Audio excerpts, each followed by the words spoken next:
Buổi trưa trong ngày vui hạnh phúc của ngày hôm nay ạ.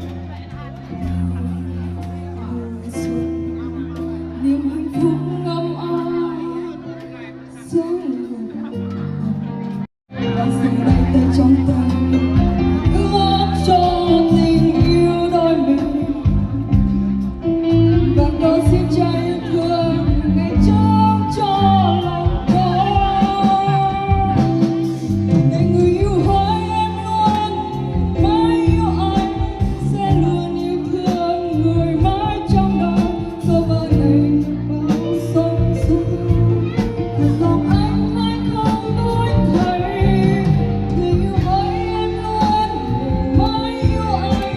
sẽ luôn mang theo lời thuốc dạy sau mai này bao khôn khôn chúng con trọn đời.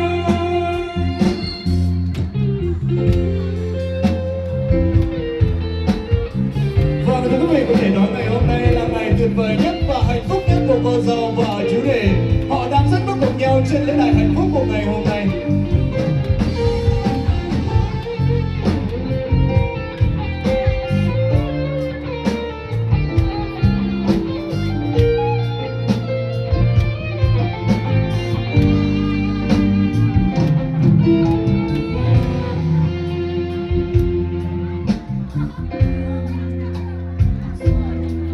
Niềm hạnh phúc ấm áp dâng đôi tim hoan hoan say đắm hát câu tình yêu sẽ đặt tay trong tay ước cho tình yêu đôi mình và câu xin cho yêu thương ngày ngày trước cho lòng con để người yêu hỡi em luôn mãi yêu anh sẽ luôn yêu thương người mãi trong đời sau mai này ngập ngừng không không thật lòng anh mãi không nói thầy người yêu hỡi em luôn mãi yêu anh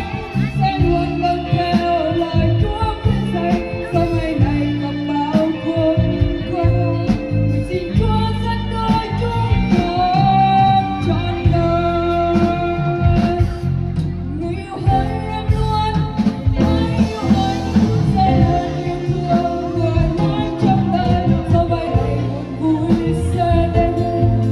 thật lòng em mãi không nói thầy người yêu hỡi em luôn mãi yêu anh sẽ luôn yêu thương người mãi trong đời sau mai này buồn vui sẽ đến vì rằng Chúa sẽ đưa chúng con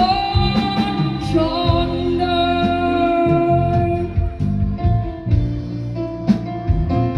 Thưa quý vị, và nhìn những cái mắt họ nhìn nhau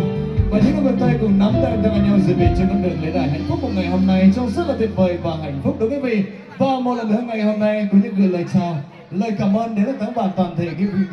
vị quý con mặt trong môi trường ngày hôm nay. Xin mời cô dâu và chú rể cũng như người làm chương trình cũng xin quý